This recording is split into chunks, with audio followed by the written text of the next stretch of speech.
Hi guys, आज की इस वीडियो में हम डिस्कस करेंगे कॉलिगेटिव प्रॉपर्टीज के बारे में डाइल्यूट सॉल्यूशन की। तो कॉलिगेटिव प्रॉपर्टीज क्या होती हैं, किन प्रॉपर्टीज को हम कॉलिगेटिव कहते हैं, तो चलिए उसके बारे में बात करते हैं। फिर हम टाइप्स ऑफ कॉलिगेटिव प्रॉपर्टी में सबसे पहला टाइप पढ़ेंगे relative lowering in vapour pressure. तो ऐसी फिजिकल प्रॉपर्टी जो सिर्फ मोलर कंसंट्रेशन के ऊपर डिपेंड करती हैं, नेचर के ऊपर डिपेंड ना करके किसके ऊपर डिपेंड करती हैं, मोलर कंसंट्रेशन के ऊपर, मतलब जो सॉल्यूट पार्टिकल है उनकी कितनी कंसंट्रेशन है। तो उन प्रॉपर्टीज को हम बोलते हैं कॉलिगेटिव प्रॉपर्टीज। क्या बोलते हैं? Colligative properties. तो कहने का मतलब जो colligative properties number of moles of solute पे डिपेंड करें, या number of molecules of solute पे, या कंसंट्रेशन ऑफ सॉल्यूट पे, ठीक है, उसको हम बोलते हैं कॉलिगेटिव प्रॉपर्टीज। ना कि नेचर पे डिपेंड करें कि सॉल्यूट का नेचर कैसा है। तो नेचर पे डिपेंड ना करके अगर वो number of moles, number of molecules या कंसंट्रेशन पे डिपेंड करते हैं सॉल्यूट की, तो उन प्रॉपर्टीज को हम बोलते हैं कॉलिगेटिव प्रॉपर्टीज। आई थिंक इतना क्लियर हो गया होगा। अगर टाइप्स ऑफ कॉलिगेटिव प्रॉपर्टीज की बात करें तो चार कॉलिगेटिव प्रॉपर्टीज हमारे पास आती हैं। पहली है relative lowering in vapour pressure, second है elevation in boiling point, third है depression in freezing point, and fourth है ऑस्मोटिक प्रेशर। तो जो एलिवेशन इन बॉइलिंग पॉइंट है इसको हम इब्लियोस्कोपी भी बोलते हैं, और जो डिप्रेशन इन फ्रीजिंग पॉइंट है इसे हम क्रायोस्कोपिक भी बोलते हैं। क्लियर हुआ? ऑस्मोटिक प्रेशर को पाई से डिनोट करते हैं। तो ध्यान रखना है, those physical properties of solution which depends upon the relative number of solute particle, मतलब number of moles of solute, या number of molecules of solute, या फिर कंसंट्रेशन ऑफ सॉल्यूट, मतलब मोलर कंसंट्रेशन पे डिपेंड करते हैं, ना कि नेचर पे। उनको हम कॉलिगेटिव प्रॉपर्टी बोलते हैं। चार तरह की होती है: relative lowering in vapour pressure, elevation in boiling point, depression in freezing point, and osmotic pressure. अगर बॉइलिंग पॉइंट की बात करें, एलिवेशन इन बॉइलिंग पॉइंट की, तो इसी को हम बोलते हैं इब्लियोस्कोपी। और डिप्रेशन इन फ्रीजिंग पॉइंट के बारे में बात करें तो इसी को हम बोलते हैं क्रायोस्कोपी। क्या बोलते हैं? क्रायोस्कोपी। तो चलिए अब हम शुरू करते हैं अपनी पहली कॉलिगेटिव प्रॉपर्टी, जो कि है हमारे पास क्या, relative lowering in vapour pressure. इसका एक्सप्रेशन भी डिराइव करेंगे और इसके बारे में भी जानेंगे कि ये क्या होती है और इसके ऊपर न्यूमेरिकल किस तरह से किए जाते हैं। चलिए शुरू करते हैं। जैसे हमने बात की relative lowering in vapour pressure, तो हमने क्या किया है, यहाँ पे एक हमने सॉल्वेंट ले रखा है, प्योर वोलेटाइल सॉल्वेंट ले रखा है। मतलब वोलेटाइल मतलब लिक्विड स्टेट में है, जो इजिली क्या हो जाए, इवेपोरेट हो जाए, वोलेटाइल है। तो हमने एक क्या ले रखा है, वोलेटाइल सॉल्वेंट लिया है। ठीक है, हमने क्या किया, इसमें एक सॉल्यूट पार्टिकल डाल दिए, नॉन वोलेटाइल सॉल्यूट पार्टिकल्स डाले। नॉन वोलेटाइल मतलब जो इवेपोरेट नहीं होते, मतलब हमने इसमें जैसे छोटे छोटे स्टोन्स डाल दिए, कुछ भी डाल दिया, जो भी नॉन वोलेटाइल सॉल्यूट है उसको हमने इसमें मिक्स कर दिया। तो जब हम इस नॉन वोलेटाइल सॉल्यूट को वोलेटाइल सॉल्वेंट में मिक्स करेंगे, तो जो प्रेशर, जो वेपर प्रेशर है वो क्या हो जाएगा, इस सॉल्यूशन का जो वेपर प्रेशर है वो डिक्रीज हो जाता है। क्या हो जाता है? डिक्रीज हो जाता है। क्यों डिक्रीज होगा? बिकॉज जो कुछ सरफेस एरिया जो है सॉल्वेंट का, वो कौन कवर कर लेगा, वो कवर कर लेगा सॉल्यूट। सॉल्यूट आ जाएगा ना, देखो इसके सरफेस के ऊपर, लिक्विड के सरफेस के ऊपर कौन तैर रहा है, सॉल्यूट। और ये सॉल्यूट क्या है, नॉन वोलेटाइल। नॉन वोलेटाइल है तो इवेपोरेट नहीं होगा, वेपर में कन्वर्ट नहीं होगा, तो वेपर प्रेशर क्या कर देगा, ये कम कर देता है। ठीक है, क्योंकि लेस वेपर बनेंगे, और लेस वेपर बनेंगे सॉल्यूट की वजह से, नॉन वोलेटाइल सॉल्यूट की वजह से, तो लेस वेपर प्रेशर एक्सर्ट होता है।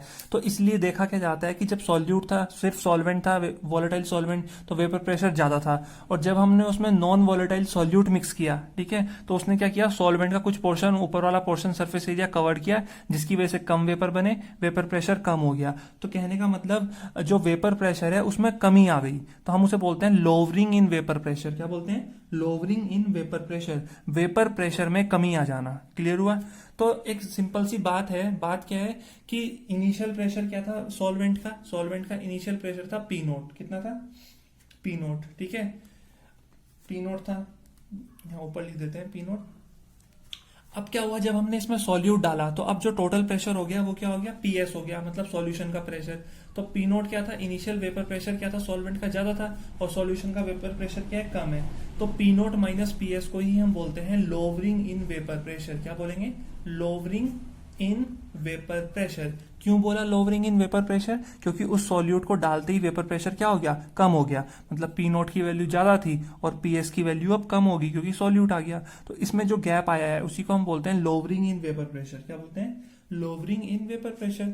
तो अगर मैं इसे ऐसे लिखूं, P note minus PS upon P not, तो इसको हम बोलते हैं relative lowering in vapour pressure. Relative lowering in vapour pressure. अब सवाल ये उठता है हमने इसको डिवाइड क्यों किया। डिवाइड हमने इसलिए किया क्योंकि lowering in vapour pressure is not a colligative property but relative lowering in vapour pressure is a colligative property. तो एग्जाम में कंफ्यूज कर सकते हैं, अगर कोई पूछे लोवरिंग इन वेपर प्रेशर क्या होता है तो वो कोलिगेटिव प्रॉपर्टी नहीं होती है, ठीक है। लेकिन relative lowering in vapour pressure जो है वो एक कोलिगेटिव प्रॉपर्टी है। तो ध्यान रखना है कि P not minus P S सिर्फ लोवरिंग इन वेपर प्रेशर होता है, और P not minus P S upon P not मतलब इसे कंपेयर कर रहे हैं, रिलेटिव निकाल रहे हैं पी नॉट के रिस्पेक्ट में, तो relative lowering in vapour pressure आ गया। तो ये हमारी क्या होती है, कोलिगेटिव प्रॉपर्टी होती है। अब हम क्या करेंगे, अब हम इसमें क्या करेंगे कि रोल्स लॉ अप्लाई करेंगे। तो यहाँ पे मैं लिख रहा हूं applying roles law, applying RAOULTS roles law. तो जैसे ही हमने इसमें रोल्स लॉ अप्लाई किया तो P not minus P S upon P not कितना आ गया हमारे पास, एक्स बी के बराबर आ गया, ठीक है। तो P not minus P S upon P not ये हमारे पास आ जाएगा, एक्स बी क्या होता है, मोल फ्रैक्शन ऑफ सॉल्यूट मतलब number of moles of solute upon number of moles of solvent plus number of moles of solute. अब हमने किसके लिए पढ़ रहे हैं, ये कोलिगेटिव प्रॉपर्टी डाइल्यूट सॉल्यूशन की, बहुत ज्यादा पतले सॉल्यूशन की जिसमें सॉल्यूट कम है और सॉल्वेंट बहुत ज्यादा है। तो यहाँ पे लिख रहा हूं कि फॉर डाइल्यूट सॉल्यूशन, ठीक है, for dilute solution, dilute solution के लिए जो नंबर ऑफ मोल्स होते हैं सॉल्यूट के वो बहुत बहुत बहुत ज्यादा कम होते हैं सॉल्वेंट से। क्यों, क्योंकि सॉल्यूट बहुत कम मात्रा में प्रेजेंट है। तो हम इसे लिख सकते हैं कि P not minus P S upon P not, इसे हम लिख सकते हैं एन बी, और N A plus N B लगभग एन ए के ही बराबर होता है, ठीक है। तो इसको हम लिख सकते हैं P not minus P S upon P not बराबर एन बी को लिख सकते हैं W B upon M B, और एन ए को लिख सकते हैं W A upon M A. तो ये हमारे पास आ गया अप्रोक्सीमेशन फॉर्मूला। क्या आ गया, अप्रोक्सीमेशन फॉर्मूला, इसको हम बोलते हैं अप्रोक्सीमेशन फॉर्मूला, ध्यान रहेगा। अब हमने इसमें रोल्स लॉ अप्लाई किया, लेकिन एक फॉर्मूला हमारे पास ये भी है, एक फॉर्मूला हमारे पास रोल्स लॉ का है। रोल्स लॉ क्या बोलता है, P not minus P S upon P S बराबर W B upon M B into M A upon W A. अब बच्चों में अक्सर ये सवाल आ जाता है कि हम इस वाले फॉर्मूले को अप्लाई करें या इस वाले फॉर्मूले को अप्लाई करें, ठीक है। मतलब अगर हमें कोई इंफॉर्मेशन गिवन है क्वेश्चन, तो हम कैसे पता करेंगे कि क्वेश्चन रोल्स लॉ से सॉल्व करना है या हमारे पास relative lowering in vapour pressure वाला अप्रोक्सीमेशन फॉर्मूला लगाना है। तो बेसिकली देखिए यहाँ पे ध्यान से समझना है कि जो relative lowering in vapour pressure होता है ये एक कोलिगेटिव प्रॉपर्टी है एक डाइल्यूट सॉल्यूशन की। तो ध्यान रखना है जब भी सॉल्यूट 5% से कम होता है, जब भी क्वेश्चन में सॉल्यूट 5% से कम गिवन होगा तो हम उस सॉल्यूशन को क्या मान लेंगे, डाइल्यूट सॉल्यूशन मान लेंगे। क्या मानेंगे, डाइल्यूट सॉल्यूशन। और डाइल्यूट सॉल्यूशन के केस में ये वाला फॉर्मूला अप्लाई करेंगे, मतलब P not minus P S upon P not लिखेंगे, ठीक है। लेकिन अगर वो सॉल्यूशन क्या है, वो डाइल्यूट नहीं है, 5% से ज्यादा है सॉल्यूट, तो उस केस में हम P not minus P S upon P S लिखेंगे। तो ये चीज हमें ध्यान में रखनी है, क्योंकि हमारे पास एक एनसीईआरटी का क्वेश्चन नंबर 18 है, उस क्वेश्चन में हम दो फॉर्मूले लगा सकते हैं, ठीक है। हम ये भी लगा सकते हैं और ये भी लगा सकते हैं। एक से अगर सॉल्व करेंगे तो आंसर 8 ग्राम आता है, और दूसरे से सॉल्व करेंगे तो आंसर आता है हमारा 10 ग्राम। तो दोनों ही अपनी अपनी जगह सही है, बट ध्यान रखना है जब सॉल्यूट बहुत कम होगा, मतलब डाइल्यूट सॉल्यूशन होगा, तो उस केस में हम अप्रोक्सीमेशन फॉर्मूला को ही यूज करेंगे, अदरवाइज हम इसको यूज करेंगे, ठीक है। तो ये हमें ध्यान में रखना है। तो I think relative lowering in vapour pressure क्या होता है, कैसे इसका एक्सप्रेशन डिराइव करते हैं, क्लियर हो गया होगा। अब हम इसके ऊपर बेस्ड एक दो न्यूमेरिकल्स देखते हैं जिससे हमारे कॉन्सेप्ट और बेटर क्लियर हो जाएंगे। तो चलिए जैसे न्यूमेरिकल देखते हैं, तो पहला न्यूमेरिकल हमारे पास आता है एनसीईआरटी का ही, कि calculate the mass of non volatile solute, molecular mass दे रखा है 40 ग्राम पर मोल, ठीक है, which should be dissolve in 114 gram octane to reduce its vapour pressure to 80%।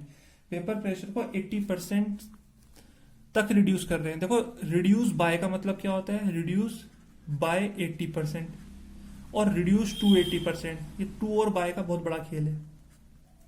देखिए रिड्यूस बाय 80% मतलब 80% से कम कर रहे हैं, पहले 100 था तो अब कितना बचा, 20% बचा। और रिड्यूस टू 80% मतलब 80% तक कम कर रहे हैं, मतलब कम कितना हुआ, सिर्फ 20%, तो अब बचा कितना है, 80%। तो ये रिड्यूस बाय और रिड्यूस टू का खेल अच्छा समझ जाना है। अच्छा हम देखते हैं कि हम फॉर्मूला कौन सा लगाएं। तो यहाँ पे देखिए, यहाँ पे हमें जो सॉल्यूट दे रखा है, हम यहाँ पे फॉर्मूला लगाते हैं अपना। देखिए हमारा जो अप्रोक्सीमेशन फॉर्मूला है, अप्रोक्सीमेशन फॉर्मूला क्या बोलता है कि P note minus P S upon P naught बराबर W B upon M B into M A upon W A.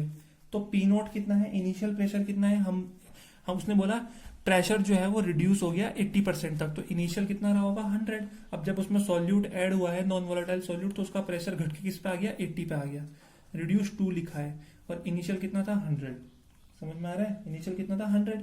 तो डब्ल्यू बी कितना है, डब्ल्यू बी हमारे पास निकालना है, मॉलिक्यूलर मास दे रखा है 40 इंटू एम ए का मतलब होता है सॉल्वेंट का मॉलिक्यूलर मास, ऑक्टेन है तो ऑक्टेन का मॉलिक्यूलर मास कितना होता है, ऑक्टेन का मॉलिक्यूलर मास होता है 100। कितना होता है,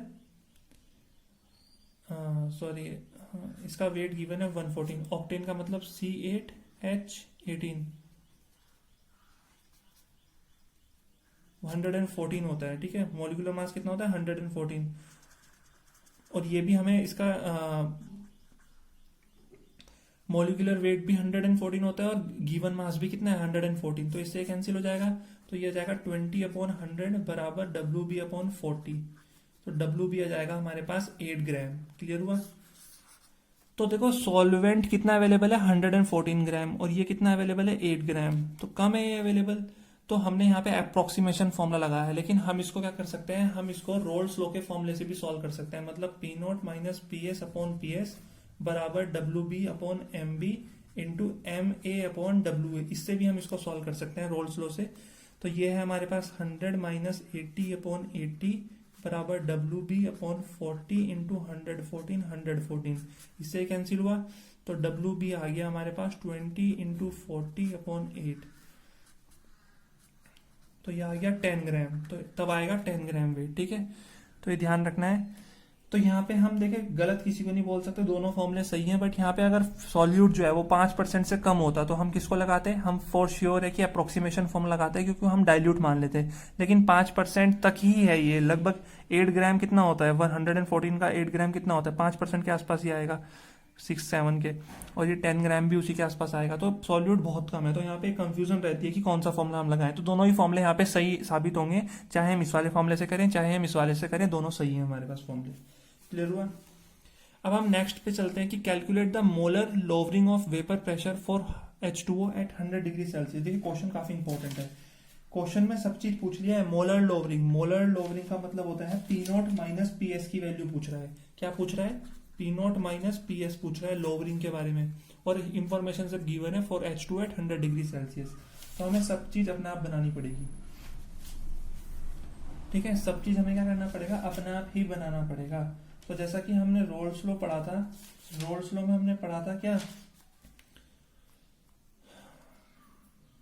देखते हैं चलिए।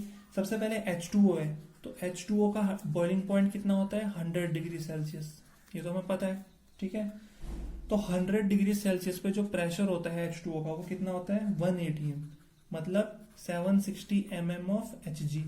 इतना इंफॉर्मेशन हमें मिल चुकी है, ठीक है।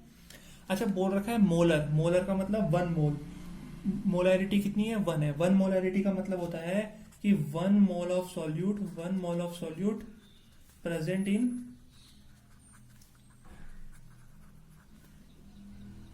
1000 ग्राम ऑफ सॉल्वेंट। ये हमें मोल दे रखा है, मोलल दे रखा है, मोलल है, ठीक है। मोलल लोवरिंग बोल रखा है उसने, क्या बोल रखा है, कैलकुलेट द मोलर लोवरिंग। तो मोलैलिटी का मतलब क्या होता है कि 1 kg ऑफ सॉल्वेंट में जितने भी मोल्स प्रेजेंट होते हैं वही होती है मोलैलिटी। तो यहाँ पे मोलल का मतलब है 1 मोलल, तो 1 mole of solute present in 1000 gram of solvent. Clear हुआ। तो यहाँ से हमें नंबर ऑफ मोल्स मिल गए सॉल्यूट के 1। क्लियर हुआ। सॉल्वेंट का वेट मिल गया हमें कितना 1000। मोलिकुलर मास ऑफ सॉल्वेंट कितना है, सॉरी सॉल्यूट कितना है, वाटर है ना, तो कितना आ जाएगा हमारे पास 18। तो नंबर ऑफ मोल्स निकालते हैं, number of moles of solute कितना आ जाएगा, मोलिकुलर हमारे पास number of moles of solute solvent क्या हो रहा है यहाँ पे,